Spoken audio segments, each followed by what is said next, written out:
तो collision theory में ये कहा गया कि ये जो रिएक्टेंट है पहले ये आपस में कोलाइड करेंगे। ये क्या करेंगे? कोलाइड करेंगे। और जो कोलाइड करेंगे ये कैसा कोलिजन करेंगे? यानी रिएक्टेंट आपस में कोलिजन करेंगे और वो कोलिजन कैसा होगा? तो हम बताएंगे कि इलास्टिक कोलिजन होगा। ये फिजिक्स में अधिकतर लोग पढ़ते हैं कि इलास्टिक कोलिजन क्या होता है। तो अब देखिए कोलिजन थ्योरी हम पढ़ रहे हैं, तो कोलिजन थ्योरी में दो बातें इंपॉर्टेंट है।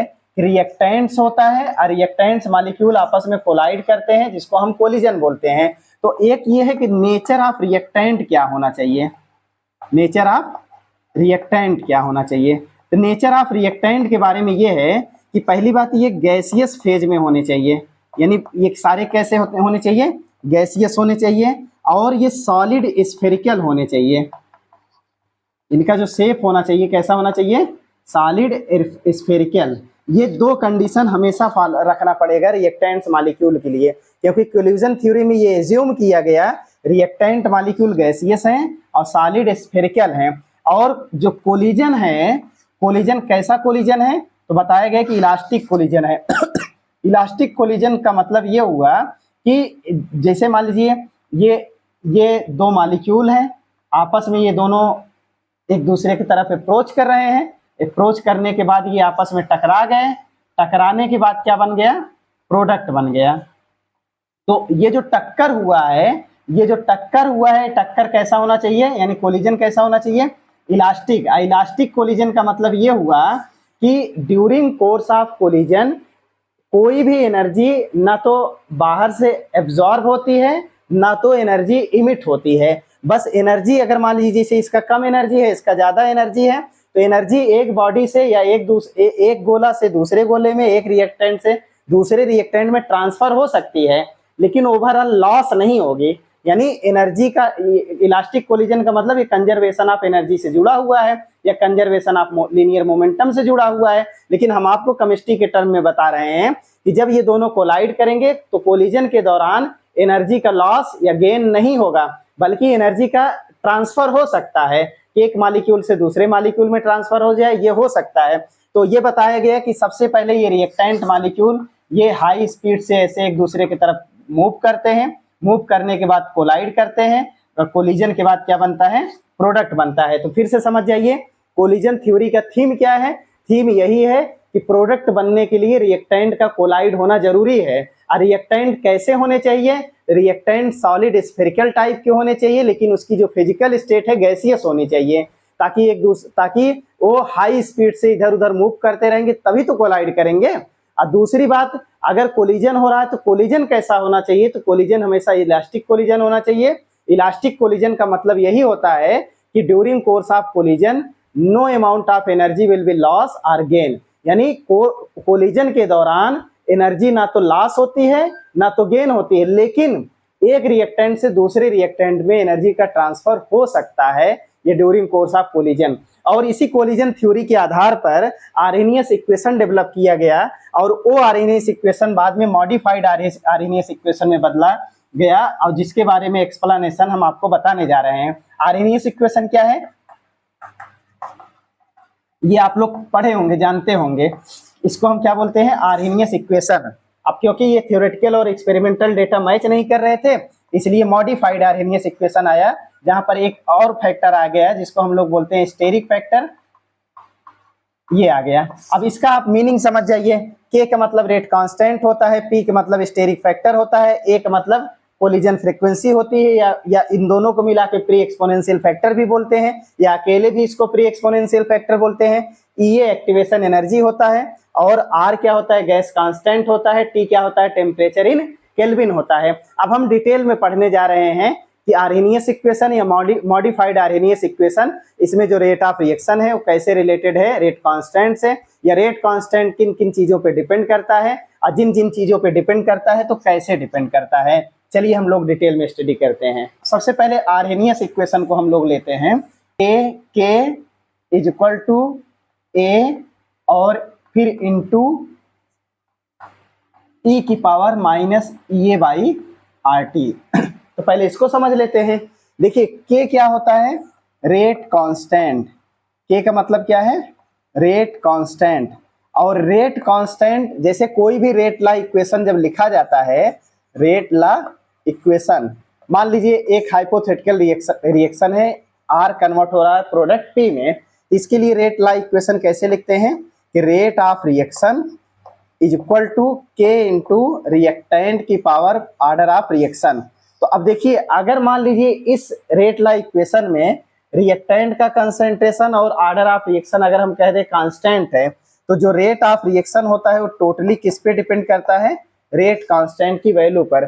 तो हमने ये कहा कि जो के है, के का मतलब क्या होता है, रेट कांस्टेंट, और ये रेट कांस्टेंट किस चीज को बताता है, रेट ऑफ रिएक्शन।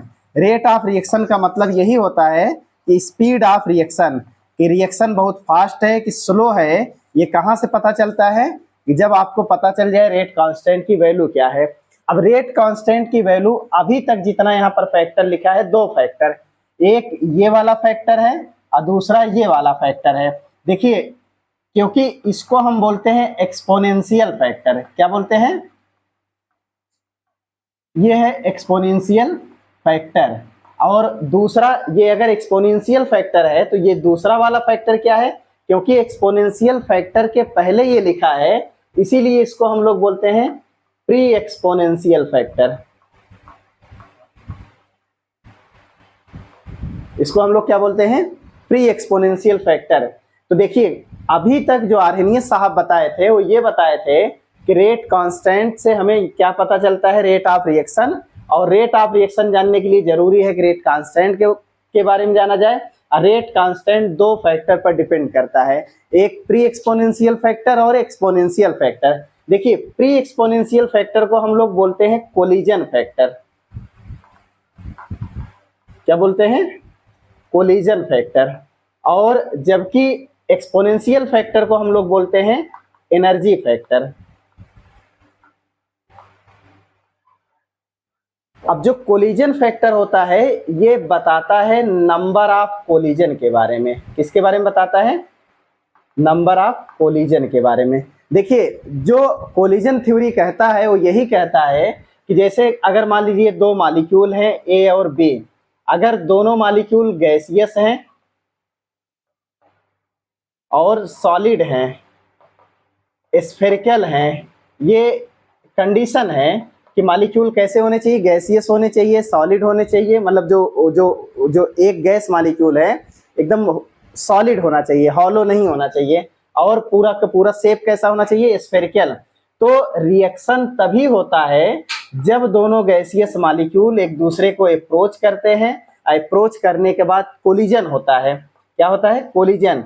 कोलिजन होने के बाद क्या बनता है, प्रोडक्ट पी बनता है। ये कोलिजन थ्योरी का मेन थीम है कि प्रोडक्ट बनने के लिए जरूरी है रिएक्टेंट मॉलिक्यूल आपस में कोलाइड करें, और कोलाइड करने के बाद क्या बनता है, प्रोडक्ट बनता है। तो प्रोडक्ट बनने की संभावना कब ज्यादा होगी, जब नंबर ऑफ कोलिजन ज्यादा होगा। तो आर्हेनियस साहब ने ये कहा कि जो रेट ऑफ रिएक्शन है रेट कांस्टेंट पे डिपेंड करता है, और रेट कांस्टेंट की वैल्यू किस पे डिपेंड करती है, total number of collision between reactant molecule. Reactant molecule जितना ज्यादा कोलाइड करेंगे उतना ही ज्यादा प्रोडक्ट का फॉर्मेशन होगा। लेकिन बाद में एक्सपेरिमेंटल और थ्योरेटिकल बातें जब मैच कराने जाने लगी तो ये पता चला कि कोलिजन तो बहुत ज्यादा होते हैं पर सेकंड रिएक्टेंट मॉलिक्यूल के भी, लेकिन जितना नंबर ऑफ कोलिजन होते हैं उस रेशियो में प्रोडक्ट का फॉर्मेशन नहीं होता है। तो फिर यहाँ पर एक ये बात जोड़ी गई कि जितने भी कोलिजन होते हैं उसमें से fraction of collision in which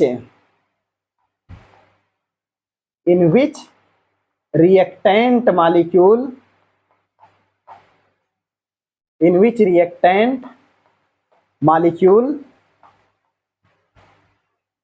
become active। क्या हो जाता है, एक्टिव हो जाता है। यानी कहा गया कि जो टोटल रेट कांस्टेंट है ये नंबर ऑफ कोलिजन पे डिपेंड कर रहा है, लेकिन total number of collision responsible नहीं है प्रोडक्ट फॉर्मेशन के लिए, केवल वही कोलिजन रिस्पॉन्सिबल हैं प्रोडक्ट फॉर्मेशन के लिए जिसमें रिएक्टेंट मॉलिक्यूल क्या हो जाते हैं, एक्टिव हो जाते हैं। देखिए, एक्टिव होने का सेंस ये हुआ रिएक्टेंट मॉलिक्यूल की जो एनर्जी है वो बढ़कर इतनी एनर्जी वो हासिल कर लेता है ड्यूरिंग कोर्स ऑफ कोलिजन कि जो एक्टिव होने के लिए एनर्जी चाहिए वो पा जाता है। और किसी भी रिएक्टेंट मॉलिक्यूल सामान्यतः वो इनएक्टिव फेज में होता है, और जब वो एक्टिव फेज में आता है तो उस दौरान जितनी एनर्जी की जरूरत होती है उसी को हम लोग एक्टिवेशन एनर्जी कहते हैं। देखिए, एक्टिवेशन एनर्जी को लेकर एक दूसरा लेक्चर हम लेंगे, उसमें आप डिटेल में पढ़िएगा कि एक्टिवेशन एनर्जी कहते किसको हैं। अभी फिलहाल हम आपको बता रहे थे कि आर्हेनियस इक्वेशन में जितने भी टर्म्स हैं उसका मीनिंग क्या है और जितने भी टर्म्स हैं वो क्या बताना चाह रहे हैं। तो इस लिहाज से हमने ये पता लगाया कि रेट ऑफ रिएक्शन टोटली किस पे डिपेंड करता है, रेट कांस्टेंट के ऊपर। रेट कांस्टेंट किसके ऊपर डिपेंड करता है कि प्री एक्सपोनेंशियल फैक्टर और exponential factor. Pre exponential factor को हम लोग कोलिजन फैक्टर कहते हैं, जिससे ये पता चलता है कि रिएक्टेंट मॉलिक्यूल पर सेकंड कितना ज्यादा कोलाइड कर रहे हैं। लेकिन हर कोलिजन एक्टिव नहीं होता है, वही कोलिजन एक्टिव होता है जिसमें रिएक्टेंट मॉलिक्यूल की जो एनर्जी है वो इतनी ज्यादा हो जाती है कि प्रोडक्ट में वो चेंज हो जाए, तो उसको बोलते हैं एक्टिव रिएक्टेंट मॉलिक्यूल। तो अब देखिए, ये जो बातें हैं ये तो आर्हेनियस इक्वेशन हो गया, लेकिन हम आपको पहले ही बता चुके हैं कि आर्हेनियस इक्वेशन क्या कहता है। आर्हेनियस इक्वेशन ये कहता है कि जो रिएक्टेंट का जो मतलब जो रेट कांस्टेंट के की वैल्यू होती है वो a इंटू ई की power minus A by R T होता है। लेकिन ये जो एक्चुअल वैल्यू है ये थ्योरेटिकल और एक्सपेरिमेंटल पॉइंट ऑफ व्यू से थोड़ा सा वेरी करते हैं, तो उस वेरिएशन को दूर करने के लिए एक यहाँ पर फैक्टर p जोड़ा गया और फिर इसके बाद ए पाई आर टी। तो अब हम ये बताना चाह रहे हैं आपको, इसको बोलते हैं मॉडिफाइड आर्हेनियस इक्वेशन और इसको बोलते हैं आर्हेनियस इक्वेशन। तो हम जो बताना चाह रहे थे, rate constant total number of collision responsible नहीं है प्रोडक्ट फॉर्मेशन के लिए, केवल एक fraction of number of collision जिसमें रिएक्टेंट मॉलिक्यूल एक्टिव हो जाता है, और एक्टिव होने के लिए जितनी एनर्जी की जरूरत होती है उसको हम क्या बोलते हैं, एक्टिवेशन एनर्जी। तो वही केवल प्रोडक्ट का फॉर्मेशन करता है। लेकिन अब सवाल ये आ जाता है, मान लीजिए रिएक्टेंट मॉलिक्यूल एक्टिव हो गए हैं। एक्टिव होने का सेंस ये हुआ, जैसे अगर मान लीजिए बहुत बच्चे हैं नहीं पढ़ना चाहते, उनके माँ बाप कहते हैं बेटा पढ़ लो, आप पढ़ रहे हैं, पढ़ लेंगे, स्कूल चले जाएंगे, ऐसे कहते रहते हैं। लेकिन कुछ बच्चे ऐसे होते हैं कि माँ बाप एक बार कहते हैं कि बेटा वीडियो मोदनवाल सर बना रहे हैं, तुरंत देखकर उसको ज्वाइन कर लो, पढ़ लो, बहुत काम की चीज है, तो तुरंत एक्टिव हो जाते हैं। तो यहाँ हमारा कहने का सेंस ये है कि एक बच्चे को बराबर आप कहते रहिए, बराबर मोबाइल दे दीजिए, डेटा दे दीजिए, वो सब कुछ देख लेगा लेकिन वीडियोज लेक्चर नहीं देखेगा। लेकिन दूसरा बच्चा क्या है, वो तुरंत जो है एक्टिवेट हो जाता है, तुरंत देखने लगता है। तब हम ये कहेंगे कि जो बच्चा बहुत ज्यादा मेहनत करने के बाद वो काम जो आप चाह रहे हैं वो कर रहा है, तो उसकी एक्टिवेशन एनर्जी बहुत ज्यादा है। और वो बच्चा जो तुरंत एक्टिवेट होकर प्रोडक्ट में मतलब प्रोडक्ट बना दे रहा है, यानी जो आप चाह रहे हैं उसमें वो लग जा रहा है, तो इसका मतलब उस बच्चे की एक्टिवेशन एनर्जी कम है। एक्टिवेशन एनर्जी के बारे में हम दूसरा वीडियो बनाएंगे, लेकिन कुछ चीजें यहाँ पर बताना जरूरी है। एक्टिवेशन एनर्जी को समझना हो तो आप ऐसे समझिए, जैसे आप बाजार में जा रहे हैं, बहुत ढेर सारे धक्का मुक्की होते हैं, लेकिन हर धक्का मुक्की से लड़ाई झगड़ा नहीं होता है। लेकिन कुछ धक्का मुक्की ऐसे होते हैं कि तुरंत प्रोडक्ट का फॉर्मेशन हो जाता है, यानी तुरंत मुंह हाथ दांत टूट जाते हैं, लड़ाई झगड़ा हो जाता है। तो कहने का मतलब ये है कि दो कंडीशन है। कभी कभी क्या होता है, धक्का मुक्की होते होते वो सिचुएशन आ जाती है जब रिएक्टेंट मॉलिक्यूल की एनर्जी काफी ज्यादा हो जाती है, तुरंत प्रोडक्ट में बदल जाता है। लेकिन कभी कभी क्या होता है, रिएक्टेंट मॉलिक्यूल पहले से ही खार खाए बैठा है, यानी थोड़ा सा उसको एक्साइटमेंट दिए नहीं कि तुरंत प्रोडक्ट का फॉर्मेशन हो जा रहा है। तो हर रिएक्टेंट, हर पर्सन की एक्टिवेशन एनर्जी अलग अलग होती है, कुछ की कम होती है, कुछ की बहुत ज्यादा होती है, कुछ की मॉडरेट होती है। जिसकी कम होती है एक्टिवेशन एनर्जी वो बहुत ज्यादा रिएक्टिव होते हैं और तुरंत जो है प्रोडक्ट का फॉर्मेशन कर देते हैं। जिसकी एक्टिवेशन एनर्जी बहुत ज्यादा होती है वो तुरंत प्रोडक्ट का फॉर्मेशन नहीं करते हैं, उसको काफी ज्यादा हीट करना पड़ता है या दूसरे सोर्सेज से उसको एनर्जी सप्लाई करनी पड़ती है ताकि उसकी काइनेटिक एनर्जी बढ़ जाए, बढ़ते बढ़ते उस स्टेज पे पहुंच जाए कि तुरंत प्रोडक्ट का फॉर्मेशन हो जाए। तो एक्टिवेशन एनर्जी का मतलब ये हुआ। कहने का मतलब जो कोलिजन थ्योरी में बताया गया वो यही बताया गया कि रिएक्टेंट मॉलिक्यूल पहले आपस में कोलाइड करते हैं, और जब रिएक्टेंट मॉलिक्यूल कोलाइड करते हैं, कोलाइड के बाद हर कोलिजन रिस्पॉन्सिबल नहीं होता है प्रोडक्ट फॉर्मेशन के लिए, केवल कुछ ही कोलिजन ऐसे होते हैं जिसके माध्यम से प्रोडक्ट का फॉर्मेशन होता है। तो जिस कोलिजन से प्रोडक्ट का फॉर्मेशन हो रहा है उसमें जो परिवर्तन होता है वो ये होता है कि वहां पर जो रिएक्टेंट मॉलिक्यूल होते हैं उसकी एनर्जी इतनी ज्यादा बढ़ जाती है कि प्रोडक्ट के फॉर्मेशन के लिए जो एक पीक एनर्जी की जरूरत पड़ती है वो ड्यूरिंग कोर्स ऑफ कोलिजन, क्योंकि सारे कोलिजन इलास्टिक कोलिजन होते हैं तो एनर्जी का ट्रांसफर होता रहता है और मॉलिक्यूल की एनर्जी बढ़ते बढ़ते इतनी ज्यादा बढ़ जाती है कि प्रोडक्ट का फॉर्मेशन हो जाता है।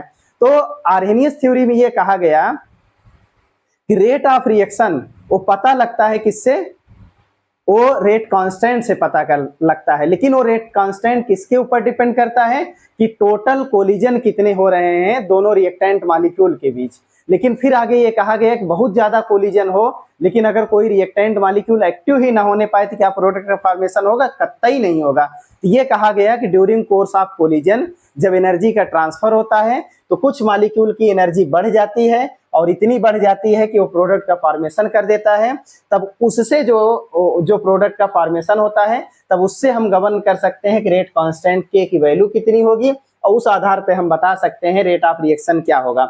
अब देखिए एक्टिव होने का मतलब, जैसे एक और चीज आपको बता दे रहे हैं, जैसे दो लोग खूब झगड़ा कर रहे हैं, खूब उधर से वो चिल्ला रहा है इधर से ही चिल्ला रहा है, एक दूसरे को खूब गाली दे रहे हैं, लेकिन एक दक्षिण मुंह करके गाली दे रहा है, एक उत्तर मुंह करके गाली दे रहा है, तो क्या कभी रिएक्शन होगा?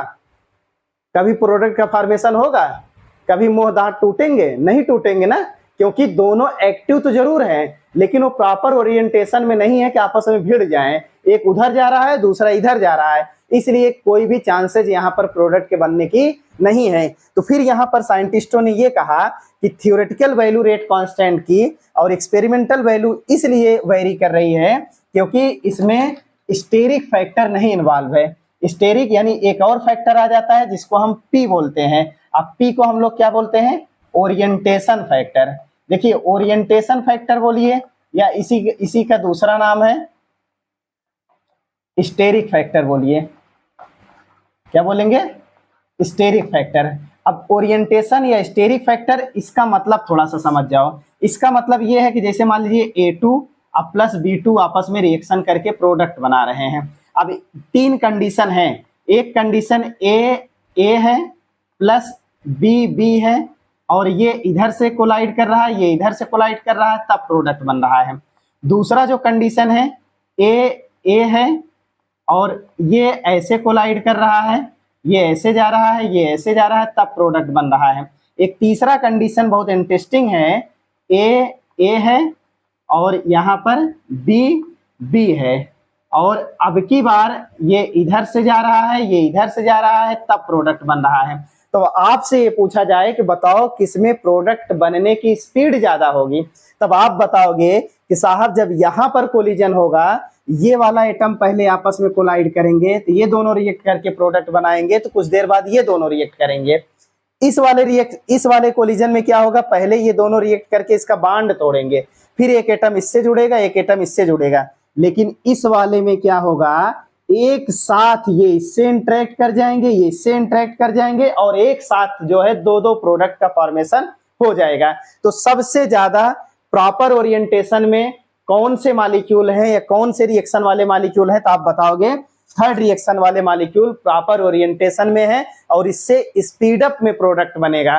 तो इसी को बोलते हैं प्रॉपर ओरिएंटेशन, यानी मॉलिक्यूल एक्टिवेट हो गया है लेकिन अगर वो प्रॉपर ओरिएंटेशन में नहीं है तो कभी भी प्रोडक्ट का फॉर्मेशन नहीं होगा, या जितना होना चाहिए उतना नहीं होगा, या जितनी स्पीड होनी चाहिए उतनी स्पीड नहीं होगी। तो जरूरी है कि सही स्पीड पता लगाने के लिए स्टेरिक फैक्टर का जानना मतलब पता होना बहुत जरूरी है। तो फिर से मैं बता रहा हूं कि अकॉर्डिंग टू कोलिजन थ्योरी या अकॉर्डिंग टू आर्हेनियस जो ये बताया गया कि स्पीड ऑफ रिएक्शन को पता लगाने के लिए रेट कांस्टेंट का जानना जरूरी है। रेट कांस्टेंट तीन फैक्टर पर डिपेंड करते हैं, collision factor, energy factor, steric factor. Collision factor का मतलब ये होता है कि कुल कितने कोलिजन पर सेकंड हो रहे हैं। ज्यादा कोलिजन होंगे तो ज्यादा रेट ऑफ रिएक्शन होगा, यानी ज्यादा रेट कांस्टेंट की वैल्यू होगी। फिर आगे ये कहा गया कि साहब नंबर ऑफ कोलिजन से ही नहीं पता चलता है कि स्पीड ऑफ रिएक्शन कितना होगा, तो फिर क्या बताया गया, इसमें ये बताया गया कि कितने मॉलिक्यूल ऐसे हैं जो ड्यूरिंग कोर्स ऑफ कोलिजन वो एक्टिवेट हो गए हैं। एक्टिवेट होने का मतलब ये है कि उनकी जो एक्टिवेशन एनर्जी जितनी जरूरत थी उनको प्राप्त हो गया, वो ड्यू टू इलास्टिक कोलिजन, जब एनर्जी का ट्रांसफर होता है एक मटेरियल से दूसरे मटेरियल में या एक रिएक्टेंट से दूसरे रिएक्टेंट में। तब भी ये बताया गया कि सारे कोलिजन एक्टिव कोलिजन, मतलब कि नंबर ऑफ कोलिजन, फिर ये कहा गया fraction of those collision in which molecule become activate, और दूसरा बात ये कहा गया कि fraction of those collision, fraction of those collision, those active collision, बोलिए क्या बोलोगे, एक्टिव कोलिजन। एक्टिव कोलिजन का मतलब जिसमें रिएक्टेंट मॉलिक्यूल की जो एक्टिवेशन एनर्जी है जितनी चाहिए थी उसको मिल गया आपस में बार बार कोलाइड होने से। Those fraction of those active collision in which reactant molecule, in which reactant molecule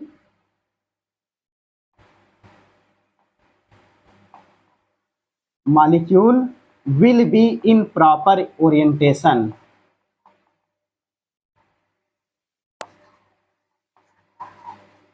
जैसे अभी कुछ देर पहले हम थर्ड वाला एग्जांपल बताए थे, वही बात कहां पर होने चाहिए, प्रॉपर ओरिएंटेशन में होना चाहिए।